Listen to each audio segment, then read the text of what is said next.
Greetings, and welcome to a segment that I'm going to call Ask Universal Jones. Periodically, I get people who ask me questions and they want to know what my perspective is on certain things.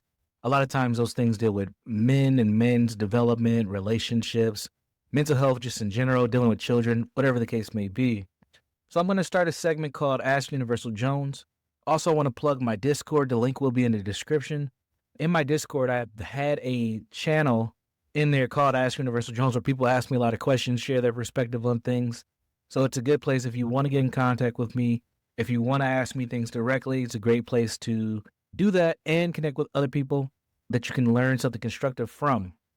But this question was interesting, and I said, you know what? Instead of just putting an audio reply in the Discord, let me actually make a video about it and reply so other people can weigh in on it as well. The question was, Universal Jones, explain why anyone should take women seriously when they fantasize about jerking off monsters when they lose their jobs. Now, that's a crazy question. It comes from a book that this individual came across called Morning Glory Milking Farm, a monster bait romance, and it's by the author C.M. Nakasta. I have not read this book, but I am familiar with this genre of monster fantasies that these women have. These are like monster romantic series. I know it sounds crazy. It's like a whole nother level of sci-fi, but it is something that people have. And then, conversations end up going to like grape fantasies, that's grape fantasies, things of that nature, rough sexual encounters, things of that nature. So people want my kind of psychological perspective on this. And again, what I'm going to share is based off of things that I've seen in some of my research, conversations that I've even heard folks have, and a little bit of research studies that I've come across. One thing that people don't know, I don't think I've ever shared this publicly. Some people know this. Back in 2008, 2009 was originally before I started my master's programs, I attempted to get a PhD. Now, I was a first generation college student. I was, I didn't know much about grad school. I had graduated from the University of Minnesota, and I was seeking to get a PhD, and I wanted to study race and sex. And I spent a lot of time learning about this dynamic as I was trying to figure out how I wanted to get into PhD programs, because at that time, I was applying for a sociology PhD, and I was looking at programs that specialized in racial issues and sexuality issues. I have no idea why that was my focus at that time, but it was. Lo and behold, I didn't get into any of those programs because I didn't know what the hell I was doing. I applied to 10 top 25 graduate programs. Do you understand how competitive that is? How smart you have to be? The kind of networks and connections you need to get into those type of programs? I did not understand that. And I was a fool and an idiot, and ultimately got put on probably like 6 wait list and got 4 definite no's. So I shifted, and instead of getting a PhD, I actually was able to get into a master's program in a local college here called Metro State. Salute to them, alma mater, and I've taught there. And that kind of, launched me into potentially going and getting another master's degree in psychotherapy, and that's how I became a therapist. So, yes, I have 2 master's degrees. I know it's an overachievement, and yes, I am in a PhD program now. Not getting a PhD in sociology, though. Anywho, I bring that up because I do have some background in the psychology and sociology around sex and sex dynamics. So this is my take on why women fantasize about monsters and creatures and these types of things in a sexual way. Villains is another one. My main thought about this is that it's really not about the monster, the villain, or the mythical creature. Women fantasize about these things. It's rarely about the literal creature. It's more about what the creature or the figure represents. And I think that there's a deeper symbolism here. That creature represents a raw, untamed energy. And I think that women typically seek in raw, untamed energy, passion, danger, mystery, power, without apology.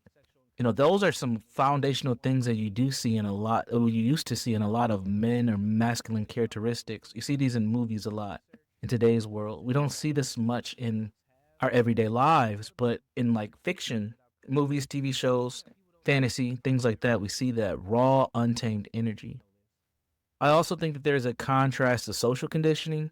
Many women are socialized towards safety, politeness, control, but these fantasies, they reverse all that. They create a dynamic that lets women kind of explore surrender and risk and, let's be honest, their primal emotion, just to be dominated, taken. And then ultimately, the third thing that comes to mind for me on this is it gets back to some of Carl Jung's work. And what Jung says, these figures embody what's repressed, right? The instinct, the rage, the sexual energy, the dominance. That's pretty much repressed in today's world. That's what we call the shadow self, the thing that doesn't come out. It's not on the front stage, it's the shadow self. And in fantasy, those suppression parts can surface safely, right? Because you're doing it in fantasy. Look at a lot of sexual art, especially one stuff that's created by women. It's pretty, you can say it's demonic sometimes. You can say that it's kind of bizarre and scary, but it represents an emotion more than the actual character. So it's less about the monsters or the villains or the mythical creature. It's more about accessing that forbidden emotion, right? That forbidden fruit, that thing that, that internal desire that we don't get to see come out very often. You also have to take into account the emotional state and the appeal of danger. This ties directly to emotional context. Fantasies often rise when emotions and contradictions meet, right? So fantasies arise when your emotions and your contradictions meet. When they come together, that's when fantasy typically takes place. We can look at things like adrenaline mirrors attraction. So the same psychological arousal that a person may have, we don't have to talk about women, but a person, like the heart racing, the tension that comes from fear also comes from desire. Think about like sex scenes that are really intense where the woman's like pinned against the wall and stuff. It's the same type of thing. And that overlap can make the danger feel thrilling. Another thing that I think about here is like the emotional contrast that heightens impact. So if your daily life is controlled, you're going to work 9 to 5, you're picking up your kids, you're doing all this, routine, mundane stuff day to day, the idea of losing control, especially symbolically, becomes exciting. This is why women who end up in long-term relationships or marriages, oftentimes they get bored with men because men can be very content and very robotic or patterned.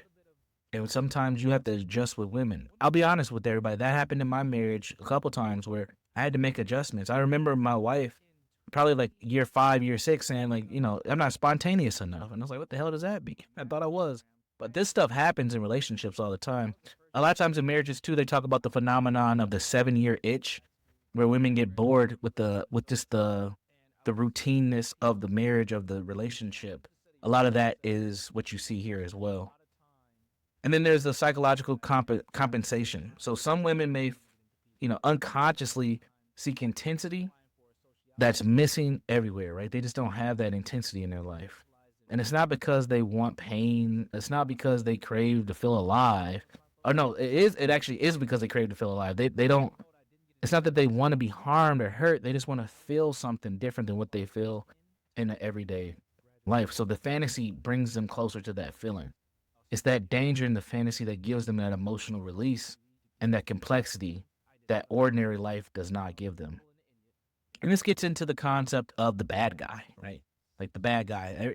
Girls love bad boys. Bad boys win the attention of women. Women are attracted to so-called bad boys. They like guys with a little bit of edge. And in this case, the fantasy follows that same dynamic, but in a social form that's a little bit more acceptable. So when you think about traits commonly read as bad, assertiveness, confidence, nonconformity, risk taking, all these things signal like social agency, right? They signal emotional potency. It's like these things push the envelope for women, and that is exciting. So when you have men who project these certain things, or they project like control active behaviors where there's curiosity and then there's kind of like the biological component, when these things kind of connect, status, danger, all those things, women get excited. So there's a little nuance there too, though, to keep in mind. You know, it's not just the cruelty and chaos that is attractive. It's really that unapologetic authenticity, that rawness, that edge that women like. Women do like that stuff. We have to admit, they do like that edge. They do like that authenticity. And if it comes off authentic, it's good. But in the case of this fantasy piece, that authenticity comes in the form of creatures. I I know it sounds kind of weird, but it's very different than the nice guy. Sometimes you even see in like mythical stories where they'll have the nice, quiet guy turns into like this beast and this werewolf, and that's what excites him, and he gets the girl, right? So the nice guy often fails not because he's kind, but because he suppressed his desire, his edge, and his purpose.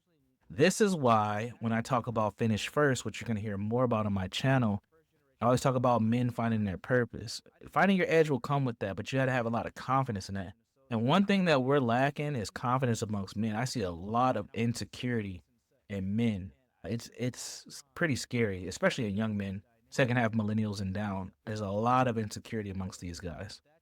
This is why the red pill is so popular, because a lot of men are insecure, which means what? Women are going to seek, they're going to seek that level of security, that level of authenticity in strange places because they're not getting it on a day to day from the men that they have available to them. So when men have balance, masculine sustainability, and emotional intelligence, I believe that men are both safe and exciting.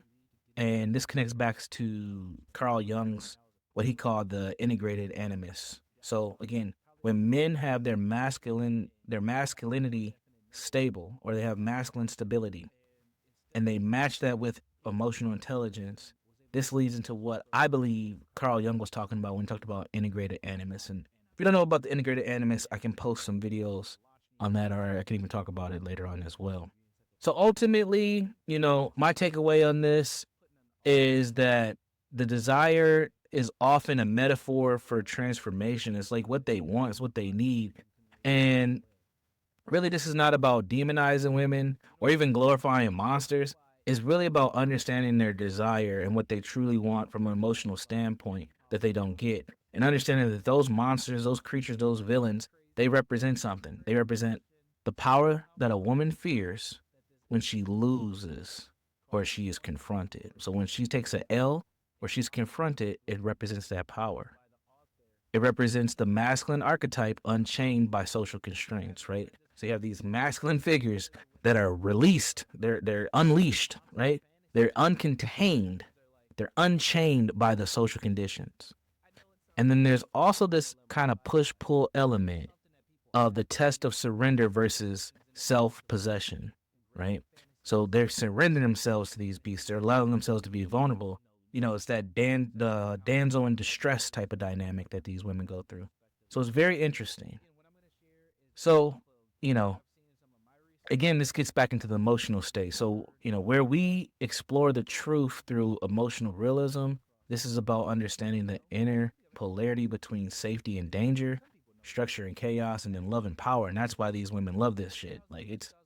That's why they love this, because it balances out the contradictory nature of how they live their lives, and it gives them something to release to. So women don't crave harm, they crave wholeness, and this is what helps them become whole, because they get both ends of the spectrum. They don't just get one way, they get both ends of the spectrum. I like to say the emotional state of a woman keeps her in the gray. Even if she doesn't think she is, she's always in the gray. So as a man, you have to be in the gray as well, and you have to be adjustable and adaptable as you're going through relationships, because they will shift on you. And if you're not ready for the shift, you will get hurt. You will get hurt. And that's not me talking because I've been hurt. That's me talking from a professional standpoint. You will get hurt. So the bad guy, the beast, the myth, they're all just mirrors for the unmet parts of the self-seeking integration.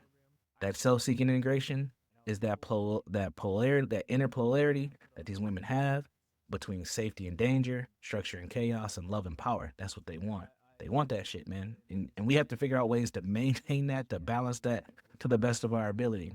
We don't want to do it, but we have to if you want to have a constructive relationship, or if you want to be in relationships with women. Otherwise, you may choose to just be in transactional relationships that are 100% transactional. And if that's your choice, more power to you, man.